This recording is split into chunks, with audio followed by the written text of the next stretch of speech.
El tema que revisaremos a continuación es la implementación de las políticas. Utilizaremos para este análisis, para este estudio, un texto publicado en 1975 por Donald Van Meter y Carl Bornholm, titulado El proceso de implementación de las políticas, un marco conceptual.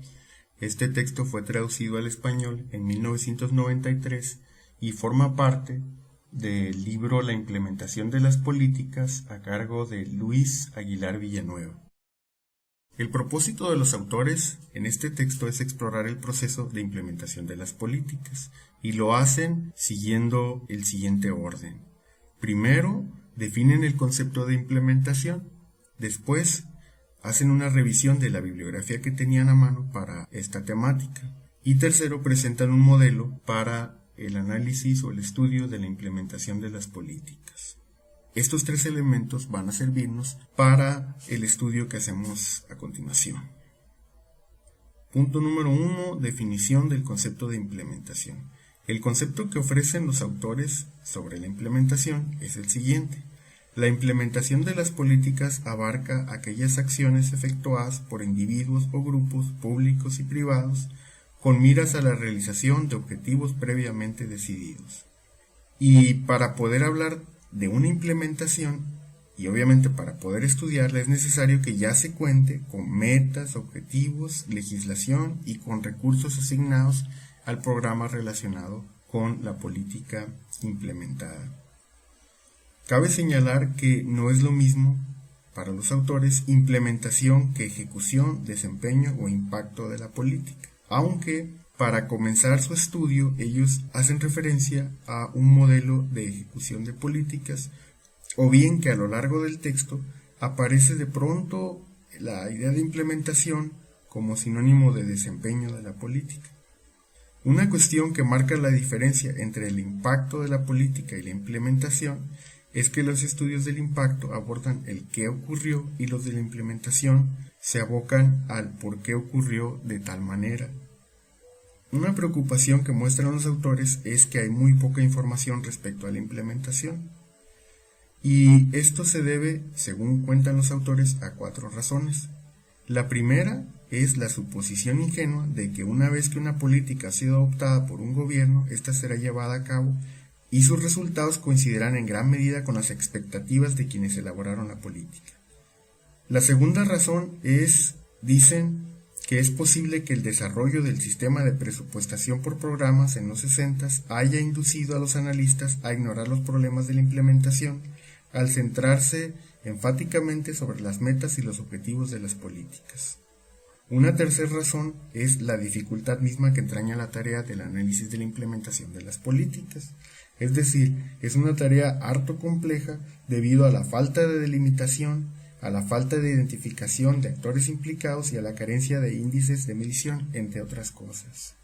La última de las razones que los autores exponen es que se carece de una perspectiva teórica definida, y dicen, los escasos esfuerzos que se han hecho para elaborar tal perspectiva han sido muy poco satisfactorios. Respecto al punto número 2, a la bibliografía existente, ellos notan que, a pesar de que no existe un marco teórico, una perspectiva teórica definida sobre la implementación, sí existen esfuerzos de otras disciplinas que pueden servir de referente para este cuerpo conceptual. Tal es el caso de los siguientes tipos. La teoría de las organizaciones, con temas como la innovación y el control de las organizaciones. 2. Los estudios del impacto de las políticas públicas, con temas como el impacto judicial, el acatamiento de órdenes o los actores implicados en el impacto. Y, por último, los estudios sobre las relaciones intergubernamentales, con temas como las relaciones entre funcionarios o la autonomía de los subordinados. Para caracterizar las políticas, ellos utilizan un esquema que resalta 2 características. La primera característica es la magnitud del cambio requerido por medio de la política, y la segunda es el grado de consenso en torno a los objetivos y las metas de la política. De tal forma que esto se puede ejemplificar en un esquema de 4 cuadrantes, en donde el primer cuadrante, que podemos denominar A, se caracteriza por políticas que impulsan grandes cambios con bajo consenso. El segundo cuadrante, que titulamos B, se caracteriza por políticas que buscan realizar cambios menores y que tienen bajo consenso. El cuadrante C es el de grandes cambios con alto consenso y el de cambios menores con alto consenso. Obviamente lo ideal para una política es aspirar al cuadrante C, es decir, a realizar grandes cambios con alto consenso, aunque resulta en muchos casos algo muy difícil de realizar. Cabe señalar que las que se encuentran en el cuadrante menor cambio, consenso alto, corresponden a las reconocidas como políticas incrementalistas.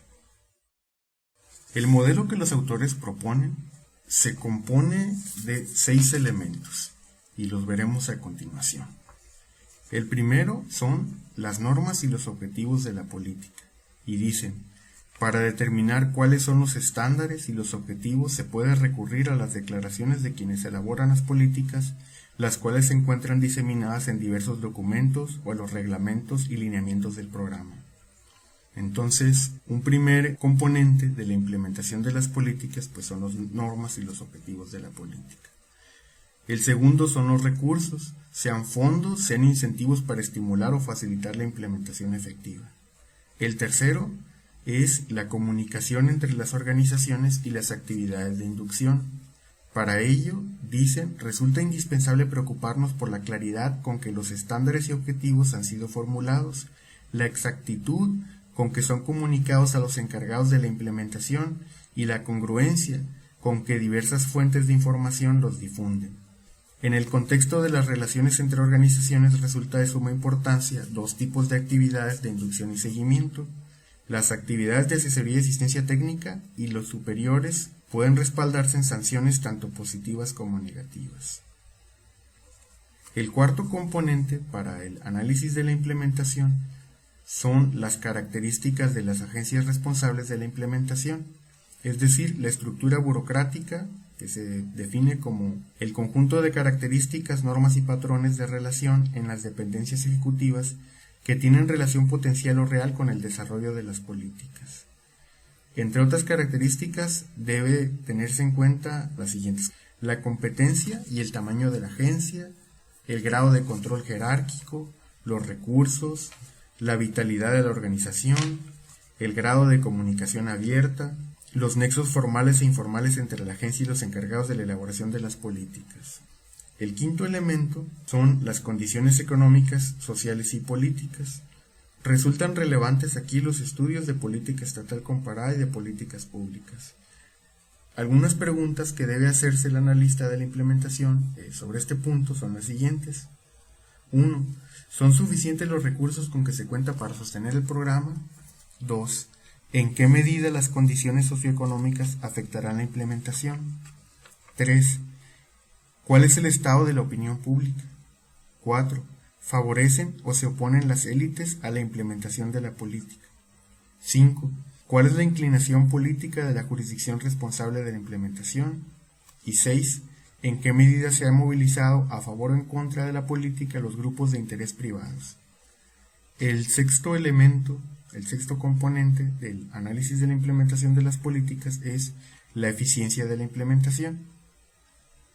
Bueno, estos 6 elementos, dicen los autores, pueden servir para realizar el análisis de la implementación de las políticas, enfocando y aclarando cada uno de esos puntos. Otras cuestiones relevantes que señalan los autores son la actitud de los encargados de la implementación, es decir, el conocimiento que tienen de la política, la orientación de respuesta a la misma y la intensidad de su respuesta. Otro punto relevante son los vínculos entre los componentes del modelo, y aquí debe reconocerse el carácter dinámico y la diacronicidad del estudio del proceso de implementación. Es decir, una vez que se echa a andar una política, pueden cambiar las condiciones económicas, sociales, políticas, culturales y demás. Finalmente, los autores también hacen hincapié en 3 explicaciones del fracaso de la implementación de las políticas y utilizan para estas explicaciones el modelo que explicamos hace un momentito. La primera explicación del fracaso de la implementación de las políticas reside en el proceso de comunicación. De ahí la necesidad de que todos los implicados deben saber qué hacer. La segunda explicación del fracaso de la implementación de una política es el problema de la capacidad, es decir, si las agencias o los actores implicados tienen la capacidad para desarrollar las tareas que les han sido asignadas. Y finalmente están los conflictos relacionados con la actitud ante la política, es decir, cuando los responsables de una encomienda se rehúsan a hacer lo que se espera de ellos.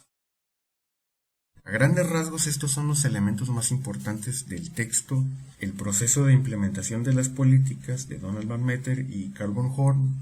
Y con esto concluimos el presente video.